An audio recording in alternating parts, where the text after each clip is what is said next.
다음에 우리 오늘 말씀 제목 다 함께 읽어보실까요? 시작. 입니다. 크로스포인트 교회 주제 시리즈 두 번째 시간인 복음 2입니다. 여러분 오늘 이 시간 말씀을 들으실 때 만약에 여기 앉아 계신 분들 중에 내가 그리스도인이 아니라고 생각하시는 분들이 계신다면 오늘 말씀을 통하여서 그리스도인들은 이런 것을 믿는구나 라고 생각하시게 되는 계기가 되실 것 같습니다. 사실은 교회 안에 들어와 있다라고 해서 모두가 다 신자는 아니거든요. 우리가 믿는 사람도 있고 믿지 않는 사람도 있습니다. 그러나 중요한 건 무엇을 믿는지에 대해서는 정확하게 알고 있어야 합니다. 바라기는 기독교는 이것을 믿는구나를 넘어서 나에게도 그 믿음이 생기는 귀한 시간이 되기를 소원합니다.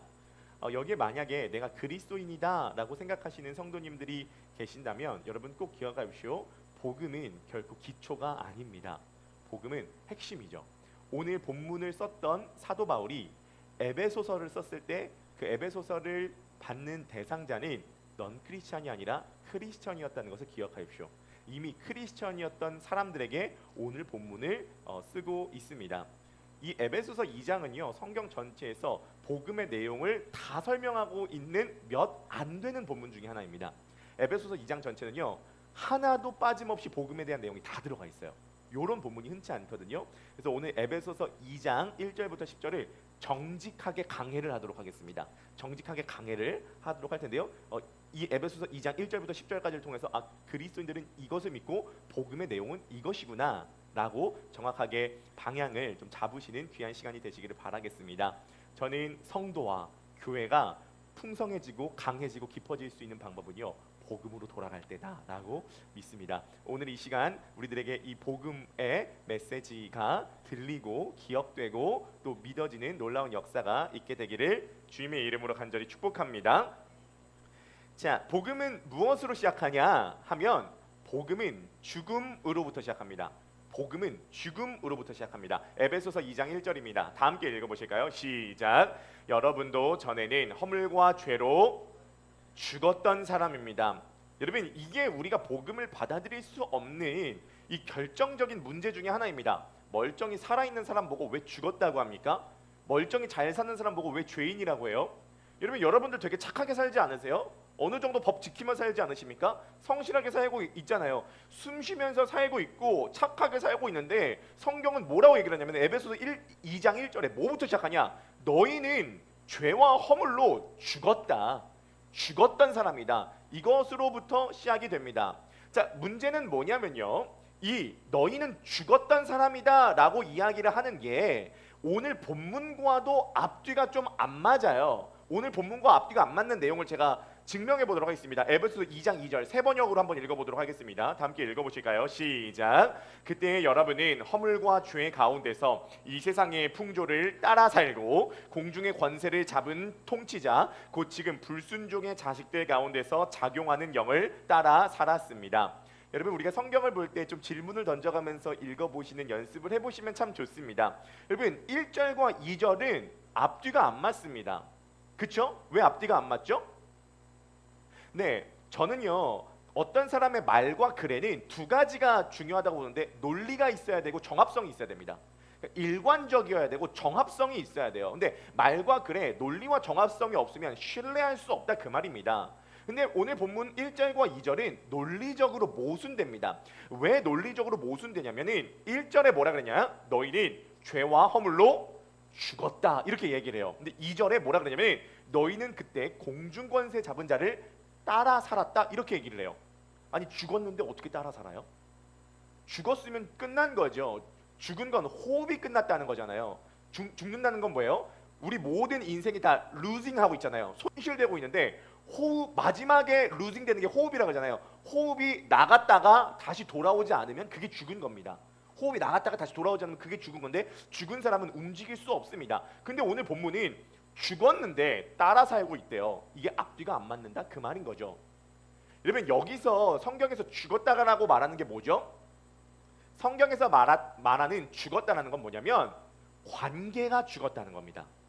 관계가 죽었다는 거예요. 그러니까 관계가 끊어져서 그 관계가 죽어서 그 관계가 죽은 거로 인한 여러 가지 부작용들이 일어나게 됐다는 겁니다. 자, 예를 들어 보도록 하겠습니다. 여러분, 과거에 여러분들과 가까웠던 사람인데 지금 만나지 않고 앞으로도 만날 가능성이 없는 사람이 혹시 있나요? 여러분들 핸드폰에 여전히 전화번호는 저장되어 있지만 연락할 가능성이 거의 0에 가까운 사람이 있나요? 있죠. 그러면 지금 여러분들은 그 사람과의 관계가 죽은 겁니다. 그리고 그 사람과의 관계가 죽으면 어떤 문제가 생기냐면 죽는 걸로 끝나지 않고 여러 가지 부작용이 따라와요. 요즘에 청년들이 그런 얘기를 한대요. 만나지 않고 싶은 사람이 살고 있는 동네에 가면 불안하대요. 만나지 않고 싶은 사람이 살던 동네에 가면 불안하대. 왜 불안하냐면 가다가 우연히 마주칠까 봐. 그래서 약간 불안함이 있대요. 여러분, 우리는 한때 너무 가까웠던 사람, 여행도 같이 가고 밥도 같이 먹고 미래를 같이 꿈꿨던 사람, 매우 가까웠던 사람인데 헤어짐을 경험해요. 저도 그런 경험이 있거든요. 정말 친했던 동료, 친했던 친구와 헤어져 본 경험이 있어요. 만날 가능성이 없어요. 그 후유증이 있다 그 말입니다. 근데 중요한 건 이것이에요. 나와 연관이 많으면 많을수록 그 관계가 죽었을 때 후유증은 큽니다. 자, 예를 들어서요. 친구랑 헤어졌을 때보다 부부가 헤어졌을 때 그 타격은 더 크죠. 부부가 헤어졌을 때보다 더 가까운 관계인 부모, 자식이 헤어졌을 때 그 타격은 훨씬 더 큽니다. 그러니까 그 관계가 죽었을 때 나와 내밀하면 내밀할수록 그게 끊어졌을 때에 나타나는 부작용은 엄청나게 커요. 바꿔서 얘기해서 상처가 아물어질 수 있는 관계가 있고 도저히 아물어질 수 없는 관계의 상처가 있습니다. 그렇죠? 성경이 말하는 바는 이겁니다. 친구끼리 헤어지면 아프다. 부부끼리 헤어지면 인생의 가장 큰 스트레스 중에 2위다. 부모 자식 간에 헤어지면은 이건 끝도 없는 고통으로 떨어진 거다. 그런데 그거보다 우리와 훨씬 더 내밀한 관계가 있었다. 그게 누구냐면 창조주 되신 하나님과의 관계다. 창조주 되신 하나님과의 관계다. 마치 꽃이 땅에 붙어 있는 것처럼 이 땅에서 꽃이 끊어지면 이 모든 근원과 모든 영양분과 모든 자신이 서 있는 토대가 끊어진 것처럼 이 자신을 지으시고 자신을 창조하신 하나님과의 관계가 끊어졌을 때 이 부작용은 말로 다 할 수 없는 후유증을 남기게 됐고 그것은 인생 전 영역에서 영향을 미치게 되었다. 너희는 죽었다 라고 이야기를 하고 있다는 것이죠. 여러분, 인간은 하나님과 이별했습니다. 인간은 하나님과 단절됐습니다. 인간은 하나님에 대해서 죽었습니다. 그러면 질문 드려볼게요. 인간은 왜 하나님에 대해서 죽었죠? 인간은 왜 하나님과 관계가 죽었죠? 이유는 분명합니다. 인간이 왜 하나님에 대해서 죽었냐면요, 인간이 하나님을 떠나서 살기로 결정했기 때문입니다. 나 하나님 간섭받고 살고 싶지 않아. 나 독립적으로 살고 싶어. 나 주체적으로 살고 싶어. 이제 하나님의 명령을 들어서 내가 하나님에게 순종하는 것이 아니라 내가 하나님이 되어서 내 인생을 내가 마음대로 살 거야. 하나님의 뜻대로 사는 것이 아니라 내 뜻대로 살 거야. 그러려면 먼저 나에게 간섭하는 하나님을 떠나야 돼 라고 선택하였습니다. 그래서 하나님을 떠났어요. 독립하게 된 거죠. 이것이 하나님과 우리가 단절된 가장 주된 원인이었습니다. 그러면요, 여러분, 하나님을 떠나서 독립적으로 주체적으로 살기로 결정을 했으면 잘 살아야 되잖아요. 독립적으로 살면 되잖아요. 주체적으로 살면 되잖아요. 행복하게 살면 되잖아요. 근데 문제가 있습니다. 에베소서 2장 2절입니다. 다 함께 한번 읽어보시도록 하겠습니다. 에베소서 2장 2절 시작. 그때 여러분은 허물과 죄 가운데서 이 세상의 풍조를 따라 살고 공중의 권세 잡은 통치자 곧 지금 불순종의 자식들 가운데서 작용하는 영을 따라 살았습니다. 이걸 보면 우리는 뭘 알 수 있죠? 뭘 알 수 있냐면 독립이 안 된다는 겁니다. 하나님을 따라 살지 않기로 결정했을 때 인간은 독립적으로 자기 자신의 주체성을 갖고 산 것이 아니라 공중권세 잡은 자를 따라 살게 되었대요. 아니, 아무것도 안 따르고 싶어가지고 하나님을 떠났는데 결국 하나님을 떠나가지고 이 세상 풍조를 따르고 공중권세 잡은 자를 따르게 됐다는 겁니다. 여러분 꼭 기억하세요. 성경의 선언은 이것입니다. 중립지대는 없습니다. 인간은 아무것도 안 따를 수는 없어요. 인간은 반드시 뭔가를 따르도록 프로그램화되어 있습니다. 하나님을 따르지 않으면 공중권세 잡은 자와 이 세상 풍조를 따르게 되어 있어요. 아무것도 안 따를 수는 없습니다. 나는 공중권세 잡은 자를 따르지 않았는데 나는 나 자신을 따르는데 아니에요. 여러분 조금만 한꺼풀을 벗겨보면요, 우리는 이 세상 풍조와 공중권세 잡은 자를 따르고 있는 모습들이 굉장히 많을 겁니다. 우리가 속아가지고 우리 자신이 독립적이고 주체적으로 살고 있다라고 속았기 때문이죠. 여러분 꼭 기억하세요. 인간은 무엇인가 따를 수밖에 없는 존재입니다. 하나님에게 독립했을 때 하나님에게 독립하고 끝난 게 아니라 오히려 다른 것에 종속되었습니다.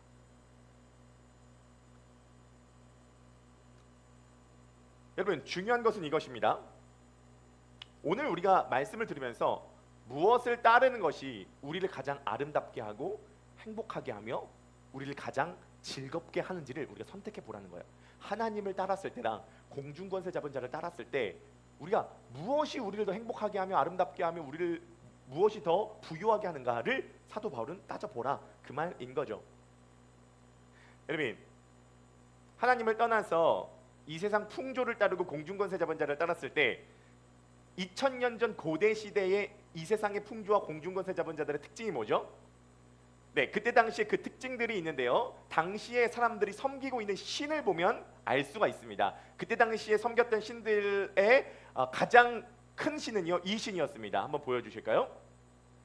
네, 이 신은 제우스입니다. 그리스 로마 신화에 나오는 신이죠. 여러분, 우리는 이런 생각을 했습니다. 아, 고대 시대 사람들은 제우스를 섬겼구나. 근데 여러분 현대인들은 제우스를 섬기지 않을까요? 제우스라고 하는 이름은 붙이지 않습니다. 그러나 제우스가 갖고 있는 본질적인 특성이 뭐죠? 힘, 권력, 통제욕입니다. 힘, 권력, 통제욕. 오늘날 현대 사람들이 고대 사람들만큼이나 힘, 권력, 통제욕을 안 갈망할까요? 훨씬 더 갈망하면 갈망하지 덜 갈망하지는 않다라고 봅니다. 그때 사람들이 섬겼던 신이 또 누가 있죠? 네, 이 신은요 아레스라고 하는 신입니다. 아레스는 어떤 신이죠? 전쟁의 신이에요. 전쟁의 신의 핵심이 뭐죠? 경쟁과 승리입니다. 이 사람을 쳐 부셔서 내가 올라가겠다는 것이 아레스입니다. 오늘날의 현대인들은 아레스를 섬기지는 않습니다. 그러나 오늘날의 경쟁과 승리를 섬기지 않는 경우가 있을까요? 없다 그 말입니다. 오늘날에는요 모든 종목이 다 서바이벌로 귀결됩니다.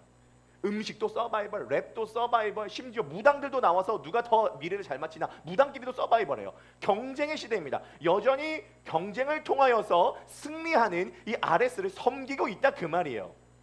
그 다음에 세 번째 신 어떤 신을 섬기죠? 비너스예요. 아프로디테라고 이야기를 하기도 하죠. 비너스는 어떤 신이죠? 미의 신이에요.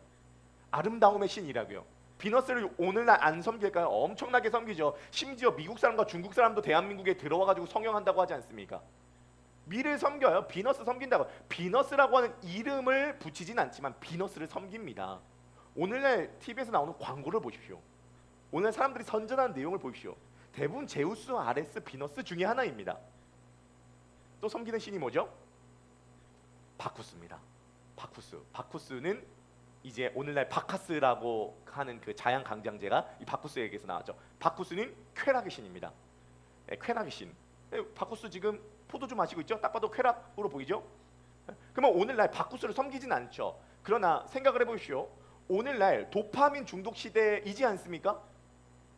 요즘에 현대인들의 뇌가 완전히 절여지고 있고 뇌가 완전히 다 찌그러지고 망가지고 있다고 합니다. 그냥 쇼츠 때문에. 너무 짧은 도파민을 너무 절여져 있어서 그래서 이제 그 도파미네이션이라고 하는 책을 보면 NRMK라고 하는 그 스탠퍼드 대학교 교수가 뭐라 그러냐면은 우리 뇌는요 쾌락과 고통을 관장하는 뇌가 같은 영역이라는 거예요. 근데 이 뇌의 특징이 있는데 그게 뭐냐면 쾌락과 고통의 균형을 맞추려고 한대요. 쉽게 얘기해서 뭐냐면 쾌락 분비물이 너무 많이 분비되면 균형을 맞추기 위해서 고통스럽게 만든대요. 그리고 고통을 먼저 선택하면요 균형을 맞추기 위해서 쾌락을 분비한대요. 그러니까 쉽게 얘기해서 오늘날 현대인들이 도파민에 중독이 되면서 어떤 문제가 생기냐면 도파민을 통해서 쾌락 분비물이 막 분출되는 거예요. 막 분출되고 나면 그 다음에 뇌에서 뭐를 분출시키냐면 고통 호르몬을 분출시킨대요.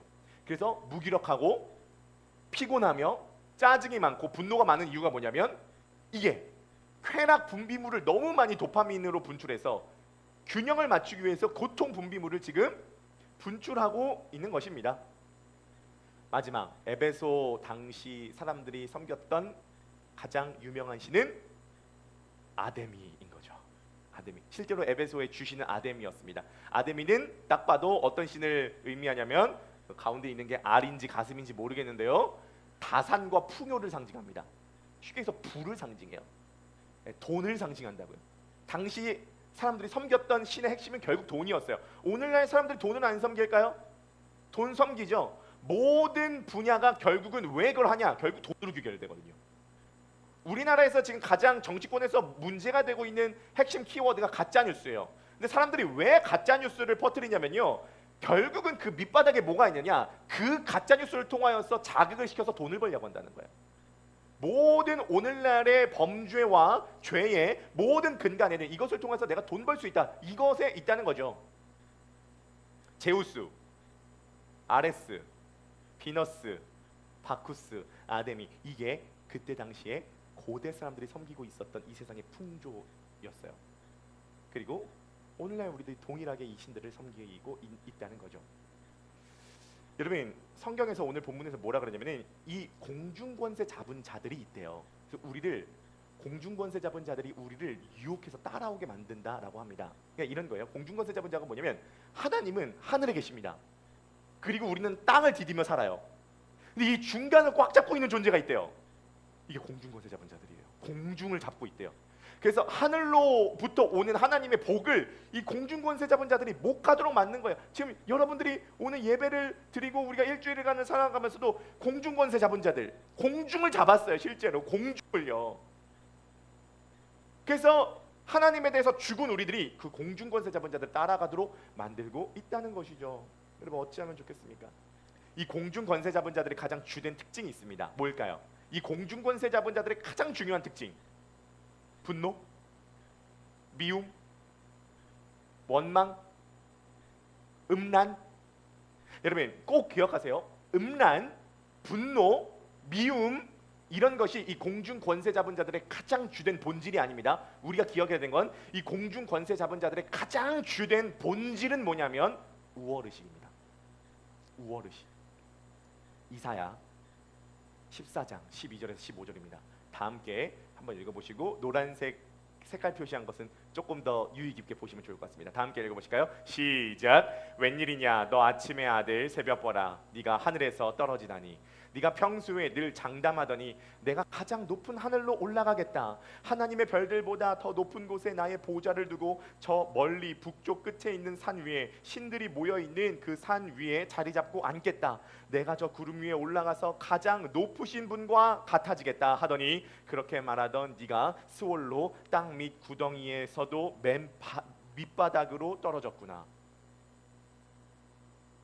여러분 여기서 이 아침의 아들을 개역개정에서는 보통 계명성이라고 번역됐거든요. 이 계명성 아침의 아들 새벽별은 당시의 고대 황제를 가리키기도 하지만 더 본질적으로는요 사탄을 가리킵니다. 여러분 사탄은 원래 아름다운 존재였다는 거예요. 얼마나 아름다운 존재요? 새벽별처럼 가장 빛나는 존재. 아침의 아들, 가장 활력 있고 가장 아름답고 가장 빛나는 존재였어요. 그런데요 이 사탄이 원래 아름답고 빛나고 가장 훌륭한 존재였는데 이 사탄 안에 뭐가 들어가냐면 왜 내 위에 하나님 계셔야 돼? 왜 내 위에 권위가 있어야 돼? 내 위에 권위가 있다는 건 인정할 수 없어. 내가 하나님의 자리까지 올라갈 거야. 난 더 우월해질 거야 라고 하는 마음이 들었어요. 내가 저 구름 위에 올라가서 가장 높으신 분과 같아지겠다. 신들이 모여있는 그 산 위에 자리 잡고 앉겠다. 그렇게 말하던 네가 스올로 땅 밑 구덩이에서도 맨 밑바닥으로 떨어졌구나 이야기하는 거죠. 여러분 사단이요 우리에게 계속 자극하는 건 이 우월의식입니다. 우리의 미, 업적, 능력 이런 거 다 아름다울 수 있습니다. 근데 미, 업적, 능력을 통하여서 우리 마음 가운데 뭐를 자꾸 자극하냐면은 난 더 우월해, 난 달라, 난 더 저 사람보다 훨씬 괜찮아 라고 하는 걸 계속 자극해요. 우월의식인 거죠. 여러분 하나님을 떠난 인간은요 결국 독립하지 않고요 이 우월의식을 본질적으로 갖고 있는 이 사단 공중권세 잡은 자에게 종속되어서 따라가게 되었습니다. 문제가 있어요. 그게 뭐냐면 외부적으로도 이 세상 풍조와 공중권세 잡은 자들이 우리를 유혹하고 우리를 순종하도록 홀리는데요. 문제는 뭐냐면 내부적으로도 그거에 동의했다는 겁니다. 에베소서 2장 3절 말씀입니다. 다 함께 읽어보도록 하겠습니다. 시작.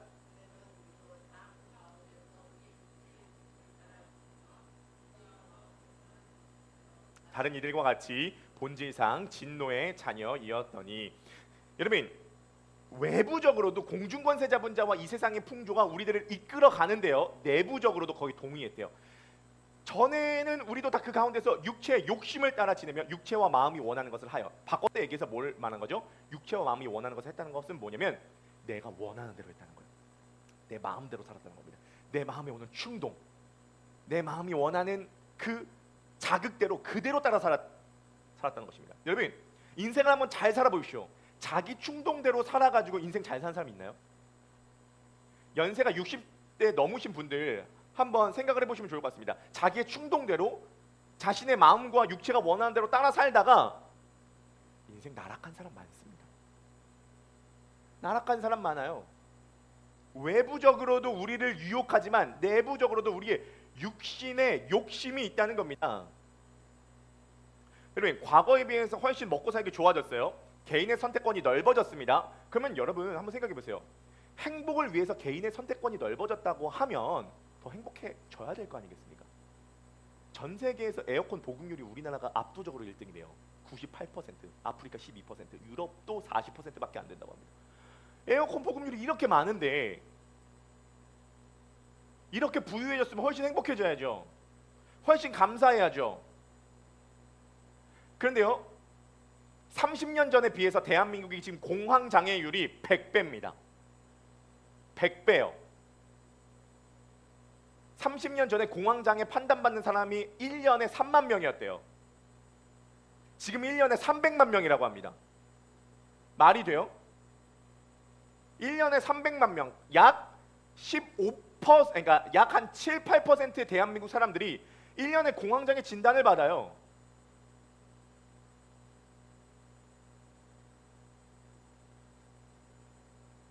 연하가 대안학교 다니다가 일반 학교로 간 친구를 오랜만에 1년 만에 만났다고 합니다. 요즘에 청소년 애들 보면요, 실제로 교실에서 수업 시간 끝나고 쉬는 시간 딱 되면 다 핸드폰 꺼내서 다 도박한다는 거예요. 다 도박한다는 거예요. 그게 드라마에만 나오는 얘기가 아니라 실제로 지금 엄청나게 그렇게 많이 하고 있대요. 아이들이 이상의 레즈비언이 급증하고 있다고 합니다. 레즈비언이 급증하고 있대요. 서현이 사모 직장 동료였던 분이 서현이 사모한테 그렇게 얘기를 했는데 자기가 초등학교 1학년짜리 딸을 키운대요. 근데 자기가 걱정이 많다는 거예요. 그 사람은 91년생인데 그 사람은 교회 안 다니는 사람입니다. 근데 어떤 게 걱정이냐면 학교에서 성교육을 하는데 성교육을 하면 애들이 너무 빨리 성에 대해서 눈을 떠서 너무 빨리 성관계를 갖게 된다는 겁니다. 그렇다고 성교육을 안 하면 안전상의 문제가 생기니까 이게 지금 성교육을 하는 게 맞는 건지, 학교에서 아이들에게 성교육을 하는 게 맞는 건지 안 하는 게 맞는 건지 헷갈린다는 겁니다. 그 동료가 아는 분이 파주에 있는 한 초등학교 보냈는데 초등학교 3학년 여자애가 임신을 해왔습니다. 어떻게 할 수도 없어요. 그래서 일주일 만에 필리핀으로 온 가족이 그냥 떴대요. 일주일 만에 필리핀으로 그냥 떴답니다.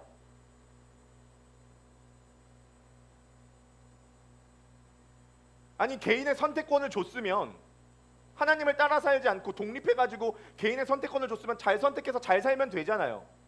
모르겠대요. 초등학교 1학년 여자애 이제 커면은 이제 초등학교 고학년부터 성교육이 시작되는데 엄마 입장에서 성교육을 하는 게 맞는지, 성교육을 해가지고 이것을 접촉해서 이쪽으로 호기심을 빨리 일으켜가지고 이 부작용이 센지, 아니면 성교육을 안 해가지고 더 큰 문제가 일어날지, 뭐가 맞는지 모르겠대요. 뭐가 맞는지 모르겠대요. 여러분, 우리들에게 필요한 것이 있습니다. 우리들에게 필요한 것은 무엇이냐면요, 다른 것이 먼저가 아니라요, 우리들에게 가장 먼저 필요한 것은 하나님에 대하여 살아나는 것입니다. 하나님에 대하여 살아나는 것입니다. 그것이 우리가 가장 먼저 해야 되는 것이죠. 그 외에는 근본적인 해결책이 될 수 없습니다. 여러분, 우리가 하나님을 떠났습니다. 그래서 하나님과 관계가 죽었습니다. 그 모든 관계가 끊어졌습니다.